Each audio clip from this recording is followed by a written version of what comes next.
राय को भी साथ में रखें। आज इस शो में दो बड़ी खबरों पर हम फैसला सुनाएंगे।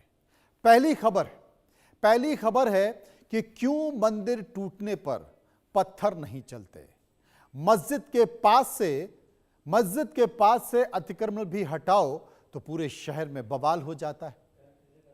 यह मुद्दा इसलिए क्योंकि दिल्ली में मस्जिद के पास से जब अतिक्रमण हटा तो पत्थर चला और उन पत्थरों के पीछे बड़ी साजिश हुई।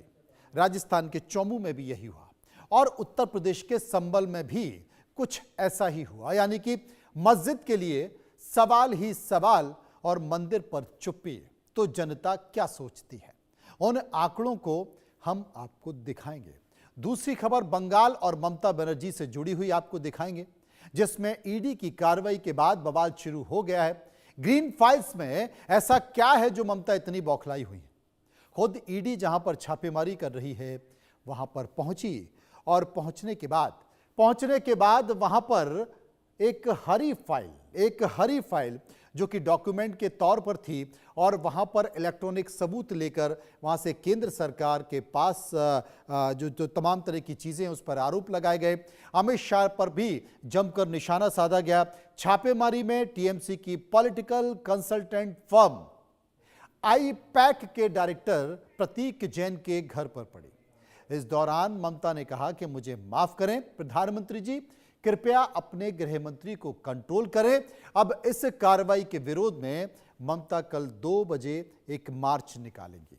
तो जनता क्या सोचती है, इस पर क्या बदले की राजनीति है, सच की पड़ताल हम करेंगे, आपको जनता की राय भी दिखाएंगे। लेकिन सबसे पहले बात करते हैं पत्थरों की आड़ में हो रही मस्जिद की सियासत पर।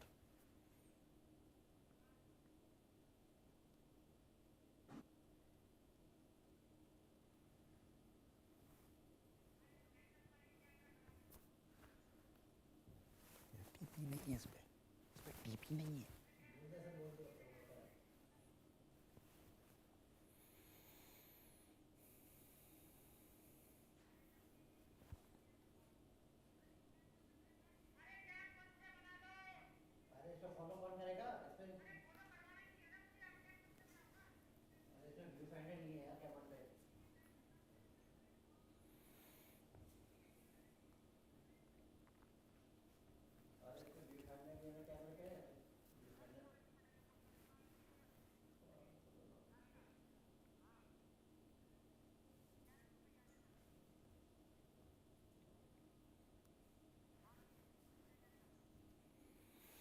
तो अब आपको विस्तार से समझाने की कोशिश करेंगे। असल में बवाल इस बात को लेकर हो रहा है, ये आरोप भी लगाए जा रहे हैं कि मस्जिद के इर्द गिर्द ही क्यों अतिक्रमण हटाया जाता है, मस्जिद के इर्द गिर्द ही क्यों सरकारी बुलडोजर चलता है, क्यों मस्जिदें तोड़ी जाती हैं। लेकिन आपको तमाम सारी चीज़ों के बीच कुछ आंकड़ा दिखाने की कोशिश करते हैं।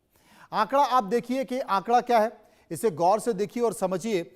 असल में हम ये बताना चाहते हैं कि सिर्फ मस्जिद ही नहीं टूटी है या मस्जिद के आसपास का अतिक्रमण नहीं टूटा है, बल्कि विकास के लिए और तमाम सारी चीजों के लिए मंदिर भी टूटे हैं। अगर 2014 से लेकर 2023 तक मैं अगर आपको आंकड़ा दिखाऊं, पूरे देश का आंकड़ा दिखाऊं, तो पूरे देश में आप गौर से देखिए ग्राफिक के जरिए करीब 2416 मंदिर टूटे।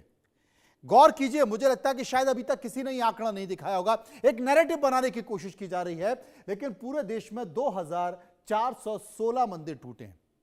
अब यह भी सुन लीजिए कहां पर कितने मंदिर टूटे हैं। गुजरात में 2014 से लेकर 2030 तक गुजरात में 1289 मंदिर टूटे हैं।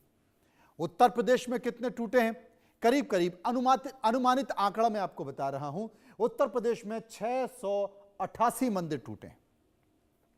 मैं आपको राजस्थान लिए चलता हूं, राजस्थान में 375 मंदिर टूटे हैं। वाराणसी की आपको बात कर लेते हैं, क्योंकि वाराणसी का कॉरिडोर भी अभी हाल ही में बनाया गया है। 286 करीब 286 मंदिर टूटे हैं। अलग अलग आंकड़ा है। यह मैं आपको इसलिए बता रहा हूं कि 2014 से 2023 तक इस देश में जहां पर भी राज्य जो हाईवे निकाला गया, राज्य सड़क मार्ग निकाला गया, नेशनल हाईवे निकाला गया, विकास की परियोजनाएं हुई, शहर का अगर स्मार्ट सिटी बनाई गई, टाउन एंड कंट्री प्लानिंग के हिसाब से चीजों को अगर बदला गया और उनके बीच में अगर मंदिर आ रहे हैं तो मंदिर टूटे। मंदिर टूटने का जो आंकड़ा है वो आपके सामने बना हुआ है। और जब यह मंदिर टूटे तो वहां पर पत्थर नहीं चले, वहां पर खून खराबा नहीं हुआ, बल्कि शांति के साथ प्रशासन ने, सरकार ने यह कार्रवाई कर ली। मंदिर टूट गए। आज कहीं पर स्कूल बना है, आज कहीं पर अस्पताल बना है, आज कहीं पर नेशनल हाईवे बना है, राज्य राजमार्ग बना है, कोई बवाल नहीं हुआ है। लेकिन मस्जिद टूटती है तो बवाल हो जाता है। मस्जिद टूटती है तो फिर हंगामा खड़ा हो जाता है। मस्जिद टूटती है तो आरोप लगाए जाते हैं कि साहब एक नैरेटिव चलाया जा रहा है, ये परेशान करने की कोशिश की जा रही है, बवाल करने की कोशिश की जा रही है, ये तमाम तरह की बात की जाती है। इसी पर आज हम चर्चा करेंगे, समझने की कोशिश करेंगे, विस्तार से जानेंगे कि आखिर ऐसा क्यों है। मेरे साथ कुछ मेहमान मौजूद हैं, उनसे मैं आपका परिचय करा देना चाहता हूं। मेरे पास राजू दास महंत हैं, हनुमानगढ़ी के। हाजी नाजिब खान है, मुस्लिम स्कॉलर।